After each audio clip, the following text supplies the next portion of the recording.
L'expression « tant va la cruche à l'eau qu'à la fin elle se brise ». Quand on brave un danger trop souvent ou que l'on commet toujours la même faute, on finit par en être la victime. Ce proverbe peut également être compris comme une métaphore de l'usure. Voilà, ça c'est pour l'explication. Cette expression a la particularité de pouvoir se vérifier très régulièrement, au quotidien même. Pour moi, c'est quand elle va prendre sa douche qu'elle me les brise. T'as pas rincé la douche et des poils partout. T'as pas touché mon shampoing spécial cheveux mouillés, j'espère. Bla bla bla. Combien de fois je t'ai demandé de baisser cette foutue lunette? J'en sais rien, moi, j'ai pas compté. Je dirais une 50aine de fois, cette semaine. Je dis ça, bien évidemment, pour les personnes qui posséderaient un WC dans la salle de bain. Maintenant, c'est très courant qu'il y ait plusieurs WC dans une habitation. Et j'ai remarqué que le WC peut nous faire poser une question étrange, pour ne pas dire stupide. On peut se surprendre à demander « T'as des WC ?» en 2021. C'est de manière inconsciente aussi. C'est une phrase réflexe. Résurgence d'un passé pas si lointain, à mon avis. Quand on arrive dans une maison ou un lieu que l'on ne connaît pas, après un certain temps, l'envie de pipi peut arriver, voire plus. Et on demande à notre hôte s'il a des WC. Pas un, mais des. La peur de manquer, sans doute. C'est vrai que la question peut paraître con, mais il y a un temps pas si éloigné que ça, où la question se posait, et la réponse était rarement au bout du couloir à gauche.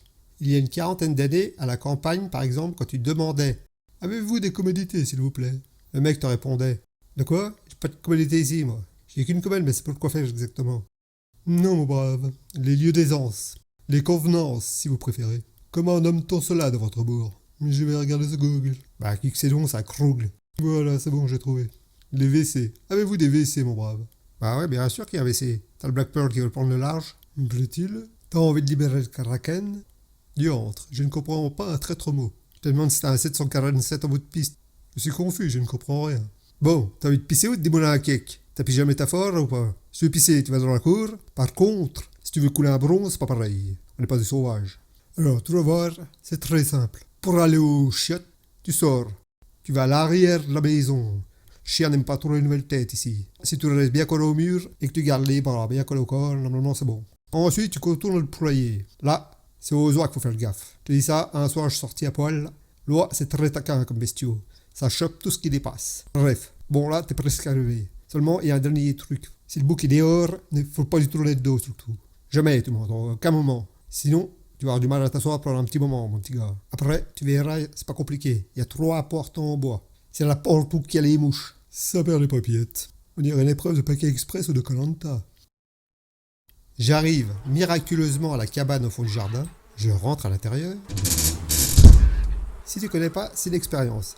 C'est dans le style des chutes bio, curieusement, mais sans l'assure. Un style minimaliste, pas feng shui du tout. C'est très épuré. Beaucoup de trop à mon goût. C'est pas compliqué. Une planche en bois, avec un trou dedans, une lunette qui tient avec des clous, dans le meilleur des cas, pas de chasse d'eau, mais il y a des magazines. Je m'installe, je prends un des magazines posé à côté, histoire de me changer les idées et de me remettre de mon épreuve de Koh-Lanta et de trouver l'inspiration. Soudain, le déclic. Après avoir libéré mon côté obscur, à ma grande stupéfaction, je me rends compte que le magazine ne sert pas qu'à tuer le temps, ni les mouches. C'est grâce à ce moment privilégié que je partage avec vous en ce moment, que je peux vous faire mon retour d'expérience. Je peux vous dire, je peux vous affirmer que le papier glacé a une très très faible adhérence. On va pas aller plus en avant, mais pour résumer, ça étale plus que ça n'essuie. Après l'aller, il y a le retour. J'arrive à la maison, le visage en sang, plié en deux, plus de veste, le reste de mes fringues en lambeaux, plus qu'une chaussure. Mais que s'est-il passé, vous devez vous dire? Où va-t-il nous emmener avec son imagination débordante? Le mec me demande. Mais alors, qu'est-ce que c'est qui t'est arrivé, mon petit gars? Eh bien écoutez, à l'aller, ça s'est passé parfaitement, sans encombre majeur. Juste une bouse de vache où j'ai laissé ma chaussure. Trop préoccupé à suivre vos recommandations. Recommandations que j'ai suivies scrupuleusement. Seulement, à peine avais-je déposé mon fardeau...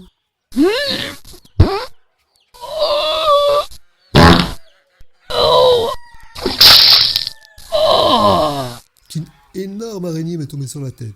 Ah, il y a une bête! Il y a une bête! Oh, il y a une bête! Et c'est là, j'avoue, que j'ai manqué de discernement et de présence d'esprit.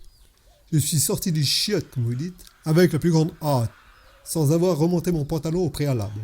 Le claquement de la porte qui a visiblement surpris le bouc, le dit bouc qui n'a pas manqué de me faire remarquer son mécontentement. Il m'a catapulté en l'air, je suis monté en chandelle, je me suis retrouvé en étoile, allongé au milieu du poulailler, totalement abasourdi. Et là, je n'ai pas eu le réflexe de protéger mes attributs masculins. Je pense que Loi a dû croire que c'était un serpent. Elle s'est jetée sur mon organe comme une affamée.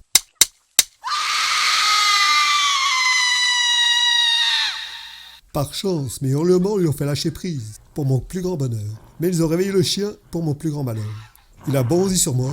J'ai miraculeusement réussi à tromper sa vigilance en lui jetant le restant de ma veste sur la truffe. Ensuite, pour échapper à ses coups, j'ai effectué un roulé-boulé qui m'a permis de prendre mes distances avec lui, mais qui d'un autre côté m'ont rapproché d'un félin. Félin dont vous aviez oublié de me parler, hein, petit cachetier. C'est à la fin de mon roulé-boulé que je me suis retrouvé nez à nez avec votre chat.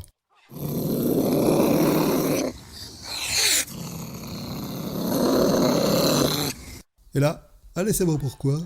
Je ne sais pas si ça vient de mes péripéties, du doux parfum de l'herbe fraîche, le pollen, que sais-je encore. Quoi qu'il en soit, j'ai éternué. Il m'a regardé, je l'ai regardé, on s'est regardé. Bref, il m'a littéralement lacéré le visage. Le mec me dit: oh merde, j'ai oublié, il faut le comprendre aussi. Il est comme moi, il aime pas trop qu'on le fasse chier pendant sa sieste. Puis pour les oies, ça m'étonnerait, elles ont peur des serpents. Par contre, elles raffolent des vers de terre. Je l'ai cassé là. Toute cette aventure rocambolesque, pour vous dire qu'à une époque, on pouvait se poser la question de savoir si l'habitation possédait des toilettes. Et je suis sûr que les plus attentifs d'entre vous se seront sûrement dit: mais sous nos gueules, il n'y avait pas Google il y a 40 ans. C'est possible, mais je fais ce que je veux. Merci d'avoir passé ces quelques minutes avec moi.